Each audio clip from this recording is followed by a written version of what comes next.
আমাদের পশ্চিমবঙ্গের বুকে প্রচুর মিউজিয়াম আছে। এই ধরনের যে মিউজিয়াম যেগুলো একজন জীবনী নির্ভর, তো সেইগুলো একটু স্পেশাল টাইপ অফ মিউজিয়াম। আর এখানে হচ্ছে দেখো বাইরেটা তোমাদের ঘুরে দেখালাম, আমি একটু ঘুরে দেখছি। আর এরই পাশাপাশি এখানে দেখতে পাওয়া যাবে একটি কম্পিউটারাইজড গান্ধীজি সম্পর্কিত বিবরণী, যা আপনার হাতের ইশারায় সেন্সরের সাহায্যে বইয়ের পাতা উল্টিয়ে এক একটি পৃষ্ঠা পড়তে পারবেন।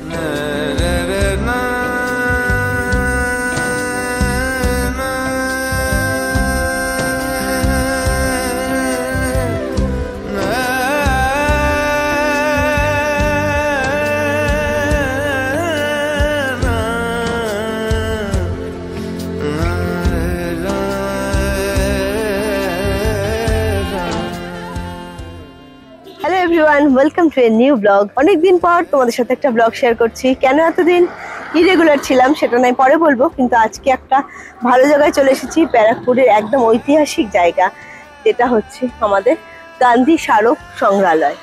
ঠিক আছে, গান্ধী মিউজিয়াম যাকে বলে আমরা জানি, পশ্চিমবঙ্গের মধ্যে একমাত্র গান্ধী মিউজিয়াম। তা সবটাই আমি শেয়ার করব।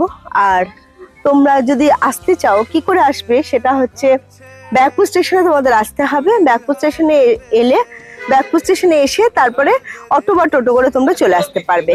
আর যদি তোমরা গঙ্গার উপর থেকে আসো, হাওড়া দিয়ে আসো, তাহলে শেওড়াফুলি থেকে ধোবিঘাট পার হয়ে আসতে হবে।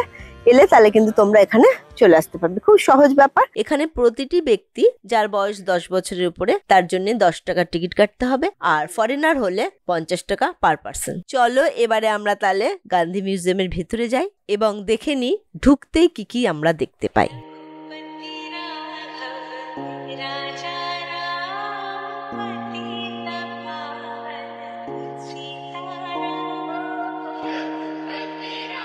এখানে বলে রাখি, এই মিউজিয়াম বুধবার বাদে প্রতিদিন সকাল 11টা থেকে বিকেল 5টা পর্যন্ত খোলা থাকে।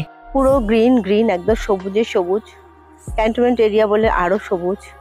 খুব সুন্দর পরিবেশটা দেখো, ওই দূরে দেখো কি সুন্দর, একদম বাগান ভর্তি, ফুল গাছ বাগান।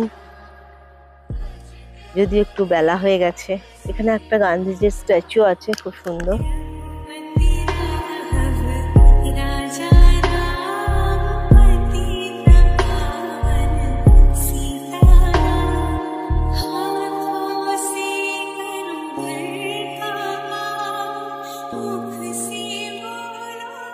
ব্যারাকপুরের ক্যান্টনমেন্ট এলাকায় গঙ্গার তীরে 1961 সালে স্থাপিত হয় এই গান্ধী মিউজিয়াম বা গান্ধী স্মারক সংগ্রহালয়। 1966 সালে এই মিউজিয়াম সাধারণের জন্য উন্মোচিত করা হয়েছিল। পশ্চিমবঙ্গের একমাত্র মিউজিয়াম যেখানে গান্ধীজিকে নিয়ে গবেষণা করা হয়।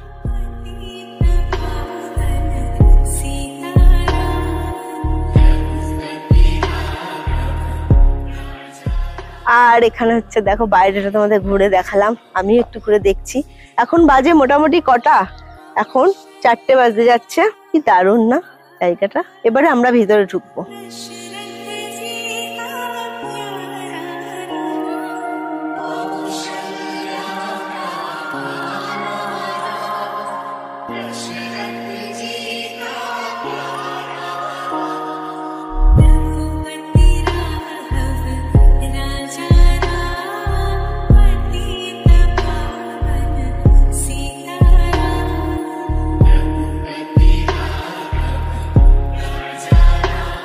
প্রথমে ঢুকতেই প্রথমে ফার্স্ট গ্যালারি, সেখানে রয়েছে ধীরেন্দ্রনাথ ব্রহ্মের আঁকা মুরাল পেন্টিং, যা মোট 12টি প্যানেলে বিভক্ত হয়ে দেওয়ালে রয়েছে। এটা শুরু হয়েছে গান্ধীজির বাঁ দিক থেকে, যেটা শেষ হয়েছে ডান দিকে, যেখানে গান্ধীজির জীবনের কর্ম ও ঐতিহাসিক গুরুত্বপূর্ণ অধ্যায়গুলো চিহ্নিত রয়েছে। এই পেন্টিং যদিও বা বীরেন্দ্রনাথ ব্রহ্ম শান্তিনিকেতনের ঘরানায় মোট 16 বছর ধরে সম্পূর্ণ করেছিলেন, 1964 সাল থেকে 1980 সাল পর্যন্ত।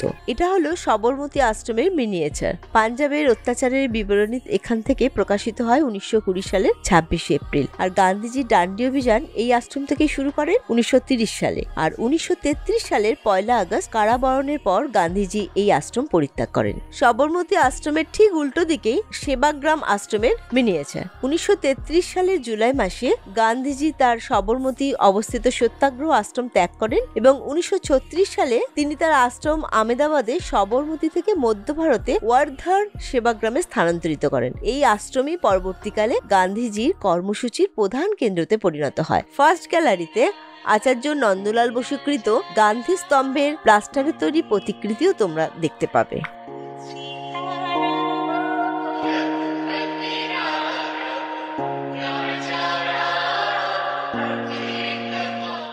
অতি অবশ্যই এটি আমার পরম সৌভাগ্য যে সংগ্রহালয়ে এসে গান্ধীজির জীবনশৈলী সম্পর্কে জ্ঞান অর্জন করছি। সেই সংগ্রহালয়ের মাননীয় নির্দেশক প্রতীক ঘোষ স্বয়ং নিজে এগিয়ে এসে আমাকে বুঝতে সাহায্য করলেন এই কম্পিউটারাইজড অডিও ভিডিও বোর্ডটির সম্বন্ধে। ফার্স্ট গ্যালারিতে চিত্রিত যে মুরাল পেন্টিং গুলো দেখেছেন সেগুলি বিস্তৃতভাবে ব্যাখ্যা সহ অডিও শোনা যাবে এই ইলেকট্রনিক্স ভিডিও বোর্ডের সাহায্যে। এবার আমরা চলে যাব সেকেন্ড গ্যালারি। আমরা যাচ্ছি এখন সেকেন্ড গ্যালারিতে। এটা হচ্ছে ইন্ডিয়ান ফ্রিডম মুভমেন্ট গ্যালারি। এই সেকেন্ড গ্যালারির ঘরটিতে রয়েছে আধুনিক ভারতের পথপ্রদর্শক রাজা রামমোহন রায় তথা ডিরোজিও, স্বামী বিবেকানন্দ সহ আরো মনীষীদের সম্পর্কিত তথ্য, ইতিহাস সমস্ত কিছু তুলে ধরা হয়েছে, যা নিশ্চিতভাবে যে কোনো বাঙালিকে আকর্ষিত করবে।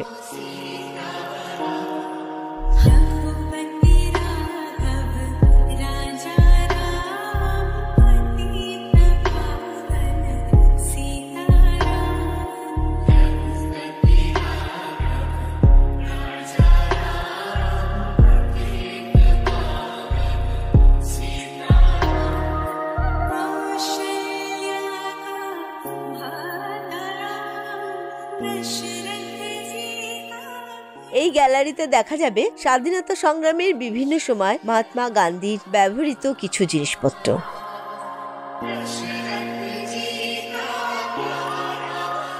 আর এরই পাশাপাশি এখানে দেখতে পাওয়া যাবে একটি কম্পিউটারাইজ গান্ধীজি সম্পর্কিত বিবরণী, যা আপনার হাতের ইশারায় সেন্সরের সাহায্যে বইয়ের পাতা উল্টিয়ে এক একটি পৃষ্ঠা পড়তে পারবেন।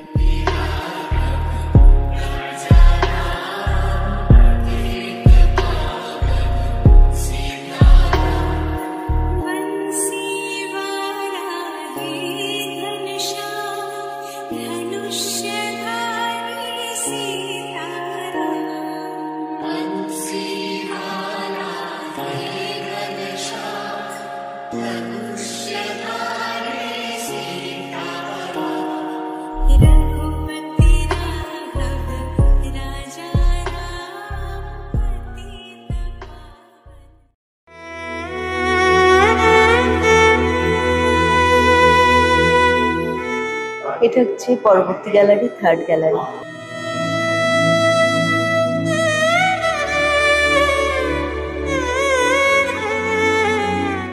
এখানে দেখতে পাওয়া যাবে নোয়াখালীতে অনুশীলনরত গান্ধীজির নিজের হাতে লেখা বাংলা বর্ণমালা থেকে শুরু করে বাংলা হস্তলিখনও। দেখা যাবে অবিভক্ত বাংলার নোয়াখালী দাঙ্গার সময়কালে গান্ধীজি শান্তির বাণী নিয়ে 49টি গ্রাম পেরিয়ে নোয়াখালীতে গিয়ে পৌঁছান। তারই যাত্রাপথের চিত্রণ। নোয়াখালী পরিভ্রমণের সময় গান্ধীজির ব্যবহৃত লণ্ঠন থেকে শুরু করে গান্ধীজির ব্যবহৃত কাঠের চামচ এখানে যথারীতি রাখা রয়েছে। এরই পাশাপাশি সোদপুর আশ্রমে যে টেবিলে গান্ধীজি এসে রাতের খাবার খেয়েছিলেন সেই কাঠের চামচ টেবিলটিও এখানে সংগৃহীত রয়েছে। এমনকি দেশবন্ধু চিত্তরঞ্জন দাশের রসারোডের বাড়িতে গান্ধীজির ব্যবহৃত বিছানার চাদরও এখানে দেখতে পাবেন। দেখা যাবে গান্ধীজির ব্যবহৃত বোলপুরের তালপাতার টুপিটিও।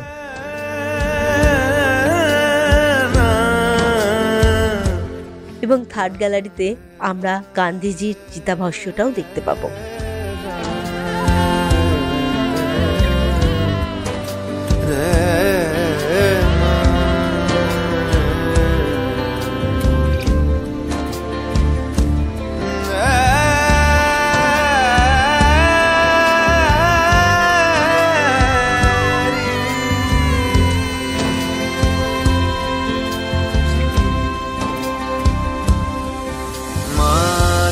ছেলেরা ঘর ছেড়েছে, শহীদ হবে বেশ, ছাড়বে দেখে শেষ স্বাধীন হবে দেশ রে, স্বাধীন হবে দেশ।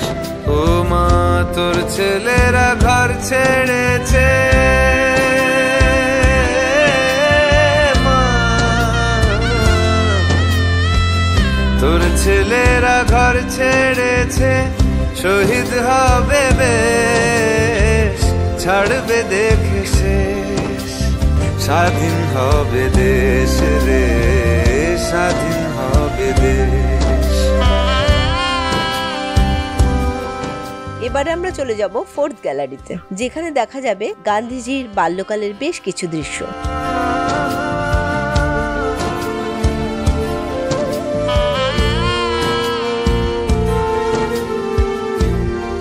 অ্যাডভোকেট গান্ধীজি তখন সাউথ আফ্রিকায়। ফার্স্ট ক্লাস ট্রেনের কামরা থেকে তাকে ফেলে দেওয়া হয়েছিল শুধুমাত্র বর্ণ বৈষম্যের জন্য।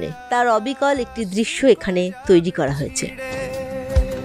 দেশের মানুষ স্বাধীন হবে ইনকলাবের ভিড়ে রে, ইনকলাবের ভিড়ে। লক্ষ্য শুধুই স্বাধীন ভারত, আলোর মিছিল ভাঙবে গারদ। চড়ছে যে বিপ্লবের পারদ, আগুন ভরা বুকে ভালোবাসি পড়তে ফাঁসি স্বাধীনতার সুখে। ফোর্থ গ্যালারি থেকে বেরিয়ে আমরা সোজাসুজি চলে গেলাম লাইব্রেরিতে। এখানে জানিয়ে রাখা ভালো যে লাইব্রেরিতে 12,000-এরও বেশি বই সংগৃহীত করা আছে বিভিন্ন বিষয়ে। বারুদ ভরা স্বপ্ন বুকে, স্বাধীন হবে দেশ রে, স্বাধীন হবে দেশ।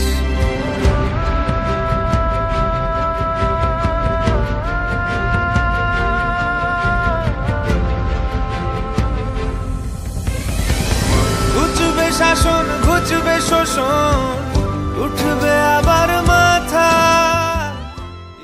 লাইব্রেরির পাশেই অবস্থিত অডিও ভিজুয়াল রুম। এবারে আমরা সেখানে পৌঁছে গেলাম। শো টাইমটা আমি জানিয়ে রাখি, 11:30 থেকে 12টা একটা শো, সেটা অবশ্যই ইংলিশে। আর 3টে শো আছে, সেগুলো বেঙ্গলিতে। সেই শো টাইম গুলো হলো 1টা থেকে 1:40, 2:30 থেকে 3:10, আর 3:45 থেকে 4:25। এই 3টে শো টাইম হচ্ছে পুরো বেঙ্গলিতে।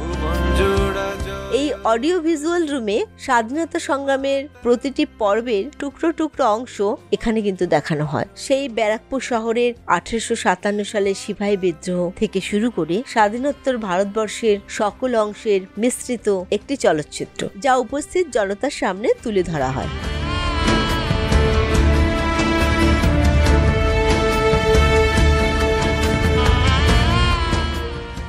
গোটা সংগ্রহালয় ঘোরার পর অবশেষে বেরোবার পূর্বে চোখে পড়ল সুন্দর সুসজ্জিত সুভিনিয়ার শপ, গান্ধী স্মারক সংগ্রহালয়। এটি একটি ব্যতিক্রমী স্থান। এখানে এলে স্বাধীনতার সময়কার নানা লেখকের লিখিত বই থেকে শুরু করে স্বাধীনতা সংগ্রামের নানা স্মারক এখানে পাওয়া যাবে। শুধু তাই নয়, এখানে এলে বইয়ের মাধ্যমে জানতে পারা যাবে গান্ধীজি ও রবীন্দ্রনাথের মধ্যে যে মধুর সম্পর্ক ছিল তারই কিছু বিবরণ। গান্ধী স্মারক সংগ্রহালয়ের সমস্ত জিনিসগুলো তোমাদের সঙ্গে শেয়ার করলাম, আমিও দেখলাম, ভীষণ ভালো লাগলো। এখানকার পরিবেশ, এখানকার সমস্ত জিনিসপত্র, অনেক অভিজ্ঞতা অর্জন করলাম। আর দারুণ তো লাগলোই। তোমাদের কেমন লাগলো ভিডিওটা অবশ্যই কমেন্ট করে জানিও। তাহলে আজকের ভিডিওটা এখানেই শেষ করছি। আবার দেখা হবে নেক্সট ভিডিওতে, নেক্সট ব্লগে। ততক্ষণ সবাই ভালো থেকো আর সকলকে ভালো রাখো। টাটা।